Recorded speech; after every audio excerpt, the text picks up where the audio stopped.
नमस्कार, मी सुजाता पोहरे.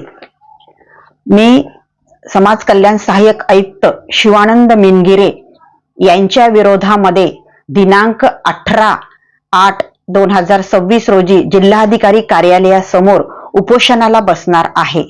उपोषणाला बसण्याचं कारण हे आहे, गेली 4 महिने झालं MGMचा विद्यार्थी अंशू पंढरीनाथ घाडगे यांनी खोट्या दस्तावेजाच्या आधारे स्कॉलरशिप मिळवलेली आहे आणि त्या संदर्भामध्ये स्कॉलरशिप मिळवताना गीता लाटकर प्राचार्य, मोहन कदम क्लार्क यांच्या ID वरून तो प्रस्ताव समाज कल्याणला आलेला आहे आणि मी पुराव्यानिशी तक्रार सादर केलेली होती.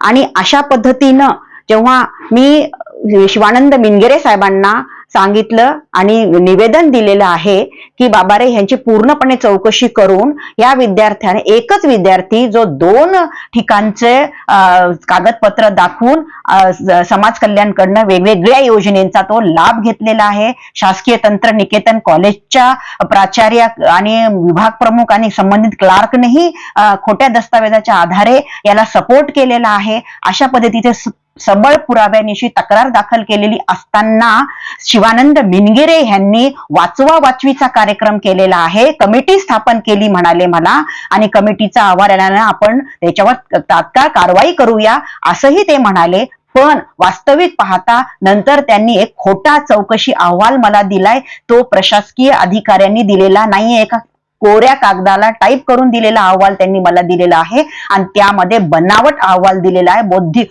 चातुर्याचा वापर केलेला आहे, पदाचा दुरुपयोग केलेला आहे आणि स्वतःची स्वाक्षरी नसलेला त्यांनी अहवाल, मला चौकशी अहवाल दिलेला आहे आणि त्यामध्ये लिहिलेलं आहे की तक्रारीमध्ये काही तथ्य नाही. तक्रारी सबळ पुराव्याच्या होत्या. 4 महिन्यानंतर जर एखाद्या अधिकाऱ्याला कळतं की या तक्रारीमध्ये काही तथ्य नाही, तो अधिकारी एकतर आंधळा असेल किंवा तो मतिमंद असेल असा माझा दावा आहे. आणि हे जे कमिटी स्थापन केली म्हणतायत, तर कमिटीचं नाव दिलं नाही, कमिटीला दिलेले अर्ज दिले नाहीत, कमिटीचे उत्तराचं मला कॉपी दिली नाही, काहीही नाही. फक्त एक कागद दिलेला आहे. म्हणजे स्वतःच्या पदाचा दुरुपयोग करत आहे. सामाजिक न्याय विभागाचा जे पदसिद्ध अधिकारी आहेत, त्यांनी जर असे गैरकृत्य करत असतील तर ह्यांनी आतापर्यंत किती लोकांना किती खोटे काम करण्यामध्ये सपोर्ट केलेला आहे. साध्या कागदावर देतात. साध्या कागदावर का देतात? हे स्वतःची सही का नाही केली जात? प्रशासनाचा लेटर पॅड का नाहीये त्याच्यावर? तुम्ही कोणाला पत्र व्यवहार केला? तुमच्या कमिटीमध्ये किती लोक आहेत? त्या कमिटीच्या लोकांचे पद काय आहेत? कुठल्या याचे आहेत? काहीच नाही. 3 बंदरांचं त्यांनी हे केलेलं आहे. खरं बघायचं नाही, खरं लिहायचं नाही, खरं ऐकायचं नाही, आणि अशा पद्धतीनं वाचवा वाचवी कार्यक्रम त्यांनी केलेला आहे. आणि मी ह्या संदर्भामध्ये उपोषणाला बसणार आहे. आणि ज्या डिपार्टमेंटच्या विरोधामध्ये किंवा ज्या व्यक्तीच्या विरोधामध्ये उपोषणाला बसणार आहे, त्या व्यक्तीनं नैतिक जबाबदारी स्वीकारावी. तिथं टेंट टाकावा, वॉटरप्रूफ टेंट टाकावा. माझ्या आरोग्याला जर काही हानी पोहोचली असेल तर मी म्हणल त्याच डॉक्टरकडे ट्रीटमेंट द्यावी. हेही त्यांची जबाबदारी, नैतिक जबाबदारी आहे. आणि असाही नियम लावावा, ही माझी मागणी सुद्धा आहे. यांच्या चुकांमुळे आम्ही बसतोय. मला उपोषणाला बसण्याच्या आधी कलेक्टर साहेबांनी त्यांना त्यांचे पुरावे घेऊन त्यांनी घेऊन यावं आणि मी माझे पुरावे घेऊन येते समक्ष, आणि बघूया की कोणाचे पुरावे खरे आहेत आणि कोणाचे पुरावे खोटे आहेत, आणि कोण खरं आहे आणि कोण खोटं आहे आणि कोण पदाचा दुरुपयोग करत आहे.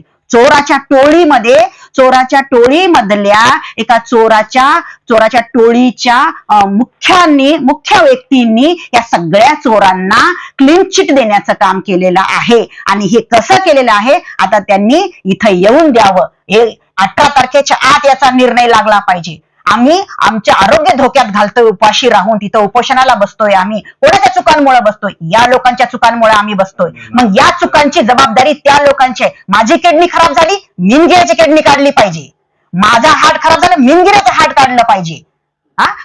मी 4 दिवस उपाशी आहे, मिनगिऱ्यानं 4 दिवस उपाशी राहिलं पाहिजे. आणि हे उपाशी राहण्याच्या आधी मिनगिरेनं या गोष्टीचा तात्काळ निर्णय, कलेक्टर साहेबांनी तात्काळ यावर निर्णय घेतला पाहिजे, असं मी कलेक्टर साहेबांना या माध्यमातून आवाहन करत आहे. कलेक्टरांना ह्या सर्व गोष्टींचे पावर आहेत. पावर आणि पोझिशनचा खरा वापर समाजाला न्याय मिळवण्यासाठी केला पाहिजे. आणि सामाजिक न्याय विभागाचं नाव यांनी आता न्याय विभाग ठेवू नये, अन्याय विभाग करावा. कारण सामान्यांना न्याय मिळत नाहीये. प्रशासकीय अधिकाऱ्यांचं काम एकच आहे, ते त्यांच्या प्रशासकीय अधिकाऱ्यांवर कारवाया करत नाहीत. त्यांचं एकच काम आहे कंत्राटी कर्मचाऱ्यावर आणि बाह्य स्तोत्र कर्मचाऱ्यावर कारवाई करणे. बाकी दुसरं ते काहीच करू शकत नाहीत. सेटलमेंट, पनिशमेंटची जागा पेनल्टी, पार्टी आणि पैसे, त्यांचे सगळे भाऊबंद हे चोरांच्या टोळी आहेत. हे काहीच करू शकत नाहीत. सबळ पुराव्याची तक्रार असताना जर हे म्हणतायत की तक्रारीत काही तथ्य नाही, तर तक्रारदार हा काय बेखूब नाहीये, हे यांनी आता लक्षात घेतलं पाहिजे या माध्यमातून. आणि सरकारने लोकांना एवढा त्रास दिलेला जात आहे प्रशासनामध्ये, त्यामुळे ह्याचा बोजा न्याय व्यवस्थेवर पडत आहे. यांना स्वतःला काहीच का करता येत नाहीये. मग माणूस कंटाळून कोर्टाकडे जात आहे आणि कोर्टामध्ये खूप काही कालावधी लागत आहे. विद्यार्थी अंशू पंढरीनाथ घाडगे या विद्यार्थ्यानं डेथ सर्टिफिकेट लावले पंढरी घाडगेचं. पंढरीनाथ आणि पंढरी हे साम्य आहे का? तफावत आहे. आणि त्यावर डेथ सर्टिफिकेटवर नाव आहे नेम ऑफ वाईफ जयश्री आणि उत्पन्नाचं प्रमाणपत्र प्रज्ञाच्या नावानं यांनी सँक्शन केलेलं आहे. अशाच पद्धतीनं एसडीएम असो, एसडीएम नांदेड असो, याच पद्धतीनं सगळ्यांनी कागदपत्र दिलेले आहेत. आणि या कागदपत्राच्या आधारे योजनेला ज्या काही गोष्टीची निकष आहे त्या निकषानुसार यांनी तसे कागद लावलेले आहेत. मी त्यांना ही चूक लक्षात आणून दिली तर त्या तक्रारी सोडून बाकी सगळी चौकशी लिहिलेलं आहे. आणि मूळ तक्रार ही आहे, या तक्रारीचं एकही वाक्य मेन्शन केलेलं नाहीये. तक्रार बाजूला गेली आणि वेगळंच सांगण्यात आलेलं आहे. अशा पद्धतीनं दिशाभूल केलेली आहे. बुद्धी चातुर्याचा वापर गीता लाटकरने केलेला आहे. त्याच पद्धतीनं वापर शिवानंद मिनगिरेने सुद्धा केलेला आहे.